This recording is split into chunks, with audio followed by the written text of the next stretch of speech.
নমস্কাৰ Assam north east news লাইভৰ সকলোক স্বাগতম জনাই আজিৰ অনুষ্ঠানত মই ৰূপকান্তি শৰ্মা।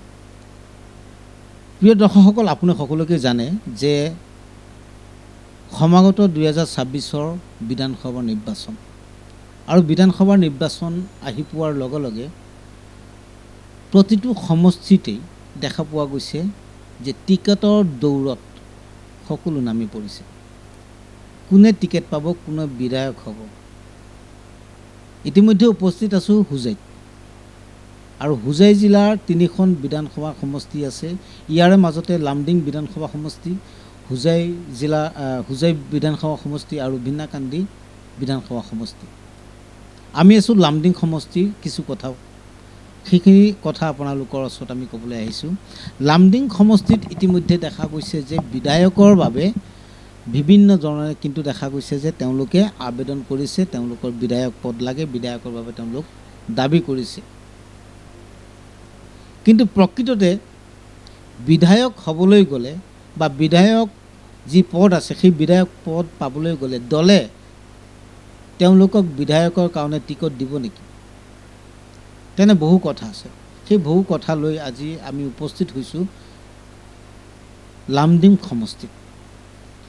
কাৰণ মাননীয় মুখ্যমন্ত্ৰী মহোদয়ে এটা কথা কৈছিলে যে এইবাৰ হোজাই জিলাত কিছু নতুন মুখৰ পৰিচয় হ'ব। সেই কথাটো কিন্তু তেওঁ উল্লেখ কৰিছিলে, আৰু নতুন মুখৰ পৰিচয় লৈ কিন্তু আজি আপোনালোকৰ সন্মুখত আহিছোঁ। আপোনালোকে চাব যে নতুন মুখত কোন কোন আহি আছে। ইতিমধ্যে আহিছোঁ নতুন মুখৰ পৰিচয় লৈ। দাদা ওচৰত আহিছোঁ। নমস্কাৰ, এনি নিউজ লাইভক আপোনাক স্বাগতম জনালোঁ। মই স্বাগতম জনাইছোঁ আপোনালোকৰ এনি নিউজ। মাননীয় মুখ্যমন্ত্ৰী মহোদয়ে কৈছে যে এইবাৰ নতুন মুখৰ পৰিচয় হ'ব। বিগত যোৱা বছৰতো আপুনি আবেদন কৰিছিলে, সেই কথাটো আমি গম পাইছিলোঁ, আৰু এইবাৰ বিধানসভাতো দেখা গৈছে যে আপুনি প্ৰাৰ্থিত্ব বিচাৰি আছে। পোনপ্ৰথমে আমাৰ হোজাই জিলা তথা লামডিং সমষ্টিবাসীলৈ আপুনি কি জনায়? লামডিং সমষ্টিবাসীতো মই শুভেচ্ছা জনাওঁ। কিন্তু মই যোৱাবাৰ 2021 তেতিয়া মই চাকৰি আছিল, যদিও মই আবেদন কৰিছিলোঁ। বৰ্তমান মই ৰিটায়াৰ্ড অফিচাৰ হিচাপে আছোঁ। মই কানাড়া বেংকতে চাকৰি কৰিছিলোঁ। এতিয়া আকৌ মই আবেদন কৰিছোঁ, যিহেতু মোৰ লামডিং সমষ্টিত মোৰ জন্ম হৈছিল এজাৰবাৰী গাঁৱত, বা মোৰ মাটিও আছে, বাৰী আছে এতিয়াও। এইকাৰণে মই লামডিং সমষ্টিতেই এপ্লাই কৰিছোঁ, যদিও মই হোজাই এতিয়া ছেটেল হৈছোঁ। আপোনাৰ শুভ নামটো মোৰ বকুল চন্দ্ৰ দাস। এতিয়া আপুনি ভলণ্টিয়াৰ ৰিটায়াৰ্ড লৈছে নে ডাইৰেক্ট ৰিটায়াৰমেণ্ট? একচুৱেলি মই ভলণ্টিয়াৰ ৰিটায়াৰমেণ্ট লৈছোঁ 2 বছৰ আগত। এই বছৰত 2025 মোৰ ৰিটায়াৰমেণ্ট ডিউ আছিল, কিন্তু মই 2 বছৰ আগতে লৈছিলোঁ। ৰাজনৈতিক সৰুৰ পৰাই, মানে ষ্টুডেণ্ট লাইফৰ পৰা, মানে যেতিয়া মই কলেজত আছিলোঁ, হোজাই কলেজত পঢ়িছিলোঁ, মই তেতিয়া SFI কৰিছিলোঁ। তেতিয়াৰ পৰাই এটা ৰাজনীতিৰ ভাৱ, আৰু মোৰ দেউতাও আগতে ৰাজনীতি কৰিছিল। আৰু পলিটিক্স মানে আগৰ পৰাই এইবিলাকতো মোৰ অলপ মনত আছে, যে কাৰণ কিছুমান ক্ষেত্ৰত কাজ কৰিবলৈ পাৱাৰৰ দৰকাৰ হয়। যেনে মই লংকা ব্ৰাঞ্চত মেনেজাৰ আছিল, যদিও এইবিলাক পাব্লিক মই ছাৰ্ভিচ কৰিছোঁ, কিন্তু এটা পাৱাৰ লাগে। ঠিক মেনেজাৰ বা এইবিলাকৰ কোনো পাৱাৰ নাই। তো এই হিচাপে মই মানে ভাবিছোঁ যে ৰাজনীতি কৰিম। মানে বৰ্তমান দিনত পলিটিকেল পাৱাৰটো মানে আপুনি হাই পাৱাৰ বুলি ভাবি লৈছে? হাই পাৱাৰ নহয়, এইটো পাৱাৰ নহ'লে কাম কৰা নাযায়। কিছুমান পাব্লিক ছাৰ্ভিচ কৰিব। আপোনাৰ কি ধৰণৰ পাৱাৰ আপুনি বিচাৰিছে? ধৰক যদি মই MLA টিকেট পাওঁ বা হ'ব পাৰোঁ, তেনেহ'লে পাব্লিক ছাৰ্ভিচ কৰোঁতে অলপ ভাল হ'ব। মানে পাব্লিকক আপুনি ছাৰ্ভিচ দিয়াটো আপুনি ভাল পায়, কিন্তু আপোনাৰ ব্যক্তিগত জীৱনত আপুনি কিবা এটা চাকৰি কৰিব, সেই বস্তুটো আপুনি ধৰক ইমান এটা ভাল নাপায়, তেনেধৰণৰ? নে চাকৰিটো আছিল, চাকৰিটো লাগিবই। চাকৰি নহ'লে কেনেকৈ জীৱিকা নিৰ্বাহ কৰিম। কিন্তু চাকৰি কৰা অৱস্থাই মই মানে ইনডাইৰেক্টলি ৰাজনীতি কৰিছোঁ। আগতে মই জাগিৰোড আছিলোঁ। যেতিয়া জাগিৰোড আছিলোঁ তেতিয়াৰ পৰাই 2001 পৰা বা 2000 পৰাই বিজেপি, যেনে আমাৰ লামডিং সমষ্টিৰ সুশীল দত্ত যেতিয়া আছিল, আমাৰ দাদা এজন এই তেতিয়া বামুণগাঁও মণ্ডল আছিল, বামুণগাঁও মণ্ডলৰ প্ৰেচিডেণ্ট আছিল সমীৰণ দাস তাৰ নাম। আৰ মই হুজাই জাগিৰোড থাকোঁতেও ইনডাইৰেক্টলি বিজেপি, তেতিয়া বিজেপি মানুহ নাই। যেতিয়া আমি ভোট দিবলৈ যাওঁ তেতিয়া আমাৰ কংগ্ৰেছৰ মানুহ বন্ধু বান্ধৱটো বেছি, বোলে "এই দাদা ফুলত ভোট দি লাভ নাই, এনেই হাৰিব", তেতিয়াই আমি বিজেপি কৰিছোঁ। কিয়নো দেখা গৈছে যে বৰ্তমান যি 2026 বিধানসভাৰ নিৰ্বাচন সমাগত, আৰু বেছি এটা দিন নাই, আৰু বিধানসভা নিৰ্বাচন সমাগত হোৱাৰ লগে লগে ৰাজ্যৰ চুকে কোণে সকলোৱে এতিয়া টিকেট প্ৰত্যাশী হিচাপত বিচাৰি আছে যে মই এইবাৰ বিধায়ক পদৰ দাবীদাৰ আৰু বিধায়ক হ'ম। কিন্তু এই ক্ষেত্ৰত মই লামডিং সমষ্টিৰ পৰা, আপোনালোকে সকলোৱে জানে বৰ্তমান লামডিং সমষ্টিৰ যিজন বিধায়ক শিবু মিশ্ৰ আছে, এতিয়া শিবু মিশ্ৰৰ পিছত সকলোৱে এইবাৰ দাবী কৰিছে বোলে নহয়, এইবাৰ শিবু মিশ্ৰ নহয়, এইবাৰ মইহে দাবী কৰিছোঁ, মইহে এইবাৰ বিধায়ক হ'ম। গতিকে এই ক্ষেত্ৰত কানাড়া বেংকৰ যিজন মেনেজাৰ আছিলে, তেখেতে বিগত 2 বছৰৰ আগতে তেখেতে ভলণ্টিয়াৰ ৰিটায়াৰমেণ্ট লৈছে। পাৰিবাৰিক কিবা অসুবিধা আছিলে, সেই কথা আমি ক'বলৈ নাযাওঁ, সেই কথা ক'বলৈ আমাৰ দৰকাৰো নাই। আমি যাম এতিয়া ৰাজনৈতিক ময়দানত, আৰু ৰাজনৈতিক ক্ষেত্ৰত তেখেতে লামডিং সমষ্টিৰ পৰা তেওঁ বিচাৰিব টিকেট, আৰু সেই টিকেট প্ৰকৃততে তেওঁ পাব নে নেপায় সেই কথাটো দলে নিশ্চয় বিবেচনা কৰিব, বা ওপৰ মহলে সেয়া বিবেচনা কৰিব। আপোনাৰ মনত কি ভাব, আপুনি টিকেট পাব নেকি? মনততো থাকেই, চবেই পাব, মানে মনত মোৰো আছে যে আশা আছে। বিগত 10টা বছৰ শিবু মিশ্ৰই তেওঁ ৰাজত্ব কৰি গৈছে বুলি ক'ব লাগিব। তেওঁ বিধায়ক পদত আছিলে, তেখেতে তেওঁ শাসনাধীন তেওঁ সমষ্টিটো চলাই গৈছিলে। তাৰপিছতে এতিয়া বিগত 10 বছৰ পিছত আপুনি এতিয়া ওলাইছে যে মই এইবাৰ লামডিং সমষ্টিত মই বিধায়ক হ'ম আৰু লামডিং সমষ্টিত মই উন্নয়ন কৰিম, তেনেধৰণৰ কিবা এটা কল্পনা কৰিছে।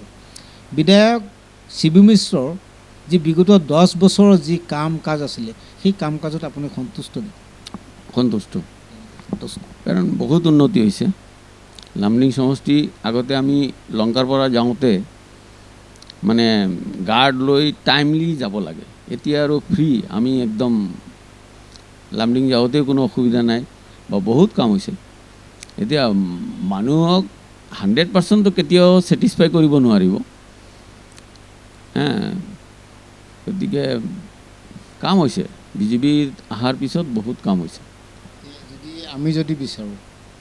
আমি যদি এইবাৰ বিচাৰোঁ যে বিগত 10টা বছৰত শিবু মিশ্ৰ ডাঙৰীয়া যথেষ্ট কাম কৰিছে লামডিং সমষ্টিত, তাৰপিছতে আপুনি এতিয়া শিবু মিশ্ৰক মানে হেৰুৱাবলৈ কি চেষ্টা কৰিছে? হেৰুৱাবলৈ নহয়, যদি পাওঁ তেনেহ'লে মই মানে মানুহৰ ছাৰ্ভিচ বা মানুহক অলপ আমাৰ জাগাৰ উন্নতি কৰাৰ কাৰণে অলপ চেষ্টা কৰিম। বৰ্তমান আপুনিতো উন্নত হৈছে বুলি ক'লেই, গোটেই কমপ্লিট মানে আপুনি কৈছে যে 100% যদিও কৰিব নোৱাৰে, কিন্তু তথাপিও কৈছে যে শিবু মিশ্ৰৰ যি শাসনকাল আছিলে, সেই শাসনকালত তেওঁ যথেষ্ট কাম কৰিছে, ভাল কাম কৰিছে।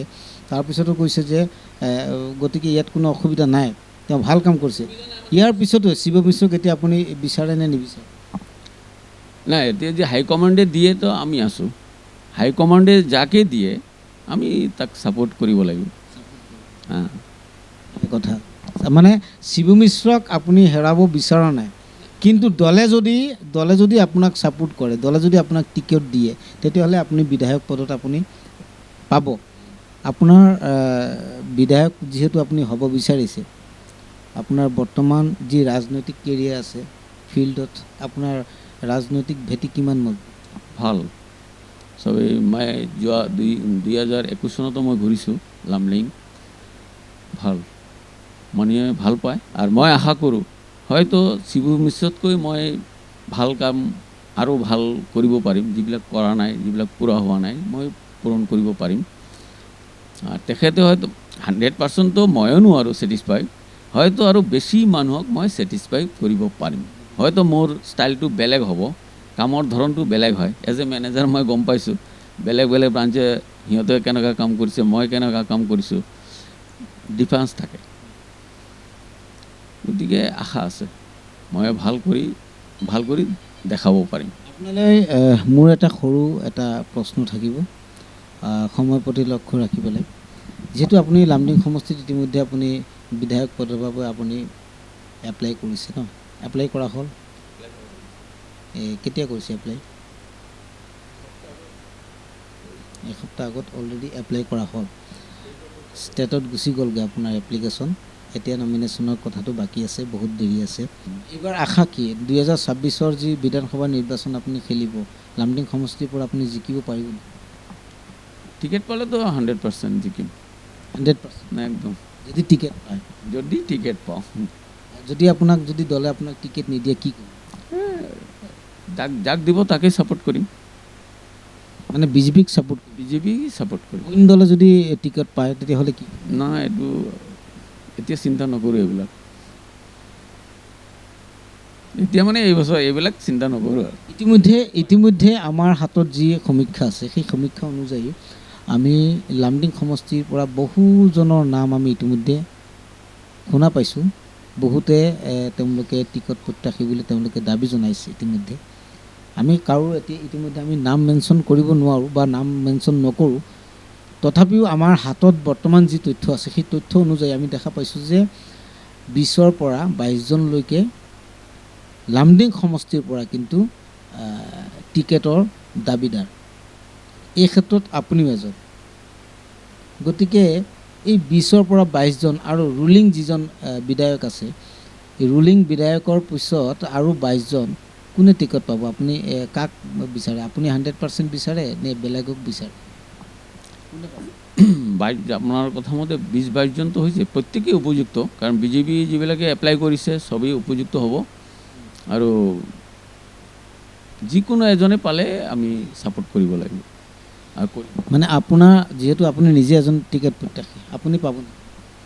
এইটোতো আশা আছে, কিন্তু 20জনো কোনেও বেয়া নহয়, চবেই ভাল। বিজেপিৰ কেণ্ডিডেট এটা চেলেঞ্জ হ'ব, শিবু মিশ্ৰৰ লগত এটা চেলেঞ্জ হ'ব যে শিবু মিশ্ৰ যদি এইবাৰ টিকট যদি নেপায় তেতিয়াহ'লে মই পাম। গতিকে শিবু মিশ্ৰৰ লগত টিকট পোৱাৰ ক্ষেত্ৰত আপোনাৰ চেলেঞ্জ আছে? না, চেলেঞ্জ নকৰোঁ, এইটো হাইকমাণ্ড ডিচিশ্যন ল'ব। মইতো অলৰেডি এপ্লাই কৰিছোঁ, এই চেলেঞ্জ কৰি লাভ নাই। হাইকমাণ্ডে যিটো ডিচিশ্যন কৰিব বা আমিও মাথা পাতি ল'ব লাগিব। যিহেতু নিৰ্বাচন সমাগত আৰু বেছি এটা দিন নাই, গতিকে লামডিং সমষ্টিবাসীলৈ আপোনাৰ কি থাকিব, মেছেজ কি দিব আপুনি লামডিংবাসী? যিটো লামডিংবাসীৰ পৰাই লামডিঙৰ বাসীৰ যি ভোট আছে, অমূল্য ভোট আছে, সেই ভোট আপোনাক প্ৰদান কৰিব, আপুনি সেয়াই বিচাৰি আছে। গতিকে লামডিংবাসীলৈ আপোনাৰ কি মেছেজ থাকিব? ইতিমধ্যে লামডিংবাসীলৈ মোৰ এইটো মেছেজ থাকে যে তেখেতসকলৰ আশীৰ্বাদ বিচাৰিছোঁ বা আশীৰ্বাদ লাগে। তেখেতসকলৰ আশীৰ্বাদ থাকিলে হয়তো টিকেটো পাই যাম। 100? এইটোতো 100%, মানে আশীৰ্বাদ থাকিব লাগিব। লামডিংবাসীলৈ আপোনাৰ মেছেজটো কি দিব লামডিংবাসীক? আপুনি যিহেতু আপুনি নতুন মুখৰ, এইবাৰ মুখ্যমন্ত্ৰী মহোদয়ে কৈছে যে নতুন মুখ এইবাৰ পাব হোজাই জিলাত, আৰু সেই ক্ষেত্ৰত আপুনিও দেখা গৈছে ক'বলৈ গ'লে নতুন মুখ। গতিকে লামডিংবাসীৰ যিসকল ভোটাৰ ৰাইজ আছে তেওঁলোকৰ ওচৰত আপোনাৰ কিবা নিবেদন আছে? মোৰ এইটো অনুৰোধ থাকিব, সকলোৰে আশীৰ্বাদ ভালোবাসা এইটো লাগে। টিকেট পোৱাৰ পিছততো আৰু সেইটো বেলেগ, কিন্তু এতিয়া আশীৰ্বাদ, প্ৰত্যেকৰ আশীৰ্বাদ প্ৰয়োজন আছে। আৰু বহু কথা আছিলে, আৰু বহু কথা ক'বলৈ আচলতে সময়ৰ কথা আছে, আৰু আমি সময়ৰ প্ৰতি লক্ষ্য ৰাখি ইতিমধ্যে আমাৰ আচলতে যি টিকেট প্ৰত্যাশী বকুল চন্দ্ৰ দাস লামডিং সমষ্টিৰ পৰা তেওঁ ইতিমধ্যে বিধায়ক পদত তেওঁ টিকট প্ৰত্যাশী হৈছে, আৰু তেওঁৰ লগত আমি বহু কথা পাতিছোঁ ইতিমধ্যে। আৰু অনাগত দিনতে হাইকমাণ্ডৰ কথা তেওঁ উল্লেখ কৰিছে ইতিমধ্যে যে হাইকমাণ্ডে যদি টিকট প্ৰদান কৰে তেতিয়াহ'লে নিশ্চিতভাৱে আমি এই 2026-ৰ যি বিধানসভা নিৰ্বাচন আছে আৰু সেই বিধানসভা নিৰ্বাচনত জয়ী হ'ম, সেয়া তেওঁ 100ৰ ভিতৰত 100% তেওঁ গেৰেণ্টি দিছে।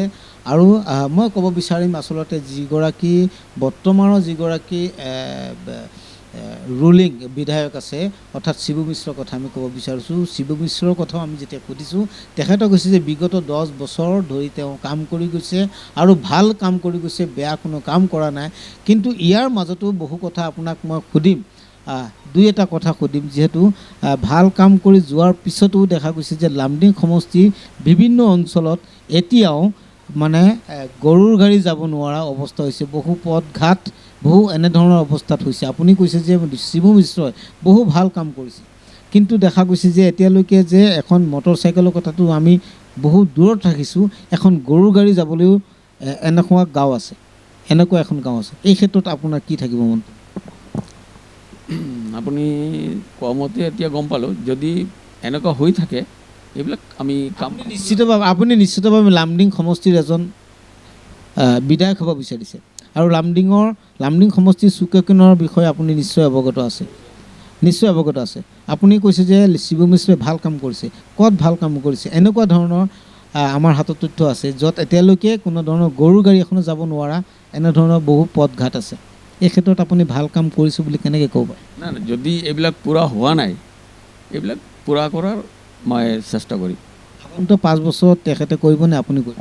নাই, যদি মই পাওঁ মই চেষ্টা কৰিম, যদি কিবা অপূৰণ থাকে।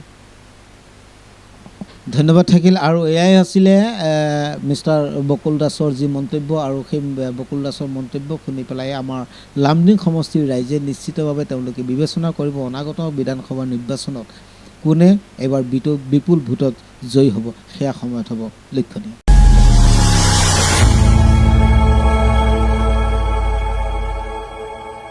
খবৰৰ আঁৰৰ খবৰ, ব্ৰেকিঙৰ হুলস্থুলৰ মাজত ৰৈ যোৱা সমাজৰ নেতিবাচক বহু খবৰ, ৰাজনীতিৰ পৰা সমাজ নীতিলৈ, খেল জগতৰ পৰা কৃষি খণ্ডলৈ, ছবি জগতৰ পৰা সাহিত্য চৰ্চালৈ, বৰাক ব্ৰহ্মপুত্ৰৰ লগতে উত্তৰ পূবৰ সাতভনী সামৰি অসমৰ সংবাদ জগতত নতুন সংযোজন Assam north east news live 24/7।